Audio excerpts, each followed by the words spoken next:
Good morning student. हम inorganic chemistry का हमारा 7th चैप्टर केमिकल इक्विलिब्रियम पढ़ रहे थे, जिसे हमने factor of fractions of chemical equilibrium तक कंप्लीट कर लिया था। अब हमें पढ़ना है ionic equilibrium in solids and next topic our acid base and salts. हम सबसे पहले स्टार्ट करते हैं ionic equilibrium in solids. The aqueous solution of substance such as sodium chloride, sulphuric acid etc conduct electricity, whereas aqueous solution of sugar, urea etcetera does not conduct electricity.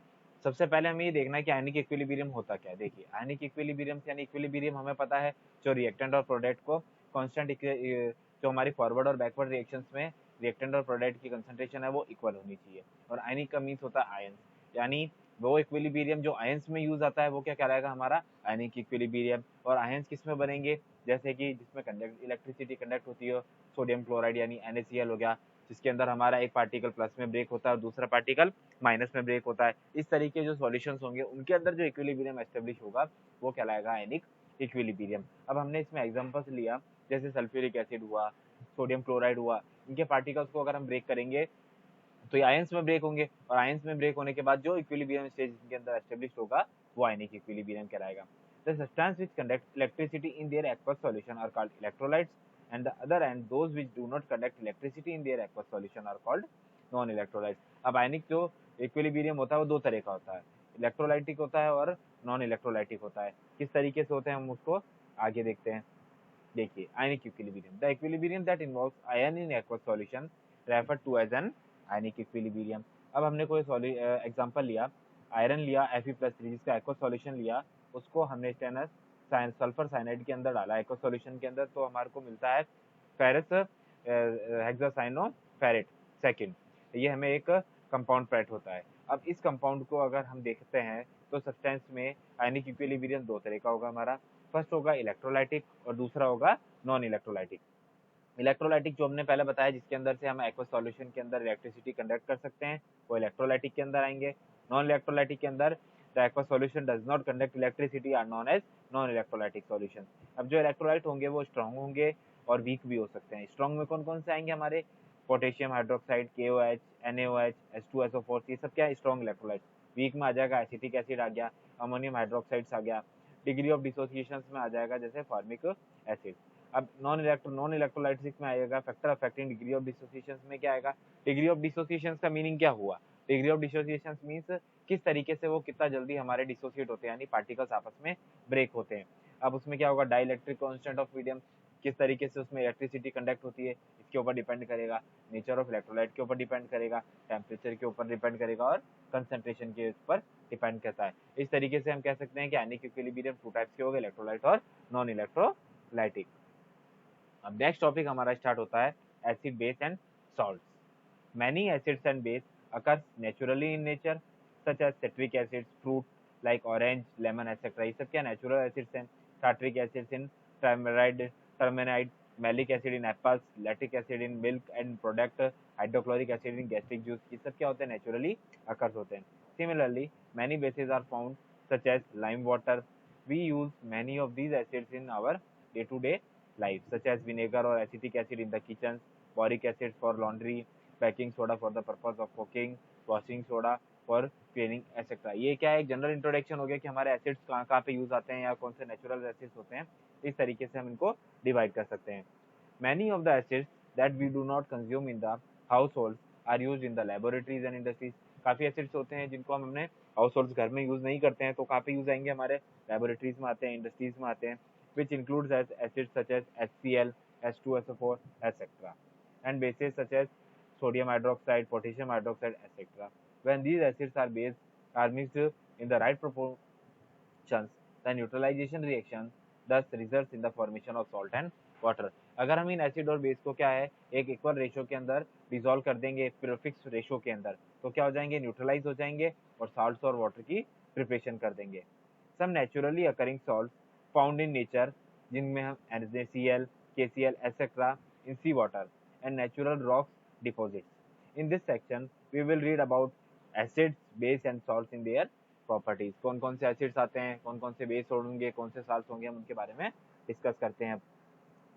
देखिए, जैसे हमने HCl लिया, ये हमारा एक acid है, ये हमारा NaOH एक बेस है, और हमारा सॉल्ट क्या हो जाएगा, NaCl। अगर HCl और NaOH को हमने फिक्स रेशियो के अंदर डिसॉल्व कराते तो हमारे साल्ट की प्रिपरेशन हो जाएगी NaCl प्लस H2O का मोलिक्यूल बाहर निकल जाता है।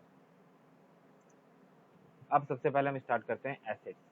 The term acid is derive from the Latin word acidus और एसर विच मीन्स सॉर, यानी जैसा कि हमें पता है कि एसिड का टेस्ट खट्टा होता है, इसीलिए हम उसको सॉर बोलते हैं। The most common characteristics of their sour taste. An acid is a substance that render ionizable hydronium ion, यानी H3O प्लस, जिसे हम बोल सकते हैं H+ आयंस भी, इन इट्स एक्वस सॉल्यूशन के अंदर। It turns blue litmus paper into red, blue को हमेशा रेड लिटमस पेपर के अंदर कन्वर्ट करेगा। This dissociate in their aqueous solution in form to form their constituent ions. क्या बनाएंगे ये, अगर डिसोसिएट हो जाएंगे तो कंस्टिट्यूएंट आयंस में ब्रेक हो जाएंगे।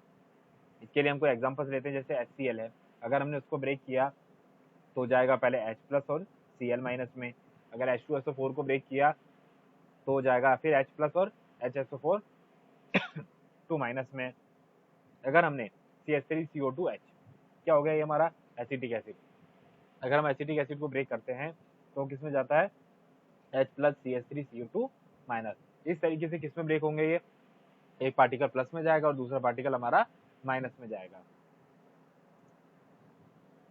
Based on their occurrence they are divided into 2 types, natural and mineral acid. Natural acids हमने स्टार्टिंग में देखा कौन कौन से थे। These are obtained from natural sources such as fruit, animal fruit products, for example lettuce, citric and tartric acid etc. are natural acids. फिर second हमारा आता है mineral acids. Mineral acids are acids prepared by the minerals, for example hydrochloric acid हो गया, sulphuric acid हो गया, HNO3 etcetera. ये सब क्या होते हैं, हमारे मिनरल एसिड्स में आएंगे। देखिए, अगर हम कोई एसिड की स्ट्रक्चर देखना चाहें, एक guide to common fruit acids, जैसे सिट्रिक एसिड की स्ट्रक्चर ये होती है, मैलिक एसिड की स्ट्रक्चर ये होती है, टार्ट्रिक एसिड की स्ट्रक्चर ये होती है। हम इनको किस किस से गेट कर सकते हैं, सिट्रिक एसिड देखो पाइनएप्पल, स्ट्रॉबेरी, ऑरेंज, लेमन सबसे सिट्रिक एसिड गेट होता है। मैलिक एसिड बनाना से, स्ट्रॉबेरी से आता है, पपैया से आता है ग्रेप से आता है, और ये टार्ट्रिक एसिड भी इनसे गेट होते हैं। ये इनके प्रोडक्शन के लिए तरीके से हमने शो किया है। फिर नेक्स्ट आता है हमारा base. The most common characteristics of bases is their bitter taste and soft feel, यानी इनका बेटर टेस्ट होता है, सॉफी फील होता है। ये base is a substance that enable OH- ions in their aqueous solutions. Base turns blue red litmus paper into blue, क्योंकि blue litmus paper को red में कौन कन्वर्ट कर रहा था, acid. The bases dissociate in their aqueous solution to form their constituent ions. Gives following example, जैसे NaOH को अगर हमने ब्रेक किया तो Na+OH-, OH- हमारा बेसिक हो गया, इसलिए हम कह सकते हैं कि ये बेस से रिएक्ट करते हैं। अगर कैल्शियम हाइड्रोक्साइड को हमने ब्रेक किया तो क्या होगा, डिसोसिएट किया तो Ca2+ प्लस OH- आयन में ब्रेक हो जाते हैं। ये जैसे हमारे कॉमन बेसिस है, अगर कोई sodium hydroxide, potassium hydroxide, calcium hydroxide, aqueous ammonia, हमने इनको ब्रेक किया तो इनमें से कौन कौन से आयंस आ गए अलग, सोडियम, पोटेशियम, कैल्शियम और अमोनिया के तो आयंस बाहर आ गए, और इन्होंने हमारे बेसिक के जो OH- आयन देना है वो डिसोसिएशन के थ्रू वो हाइड्रोक्सिल आयन को गिवन कर दिया। अब आता है हमारा last, salt. Salt is an ionic compound that result from the neutralization reactions of acid और बेस। जो मैंने स्टार्टिंग में बताया था, एसिड और बेस की प्रॉपर रेशियो के अंदर अगर हम उसको डिसॉल्व करेंगे तो न्यूट्रलाइजेशन रिएक्शन के थ्रू सॉल्ट की प्रिपरेशन होगी। Salts are constituent of positively charge ions known as cations and negatively charged ions known as anions, which can either be organic and inorganic in salts. These ions are present in a relative amount, thus redeeming the nature of the salt neutral. The formation of salts can be seen by the chemical reactions, जैसे HCl और NaOH की हमने reaction कराई, जो मैंने आपको starting में बताया, NaCl और वाटर मॉलिक्यूल बाहर निकल जाएगा।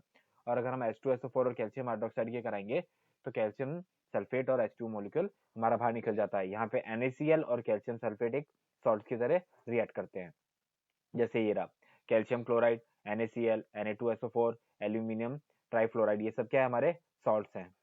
हम अगर देखें एग्जांपल्स, एसिड्स के अंदर स्ट्रॉन्ग, बेस स्ट्रॉन्ग और सॉल्ट क्या हो जाएगा, न्यूट्रल। जैसे NaOH और HCl की रिएक्शन कराई, अगर स्ट्रॉन्ग एसिड लेते हैं और अगर हम वीक बेस लेंगे तो सॉल्ट भी क्या हो जाएगा, एसिडिक नेचर का हो जाएगा, क्योंकि जो चीज हमारी स्ट्रॉन्ग होगी उसकी पोलैरिटी ज्यादा होगी।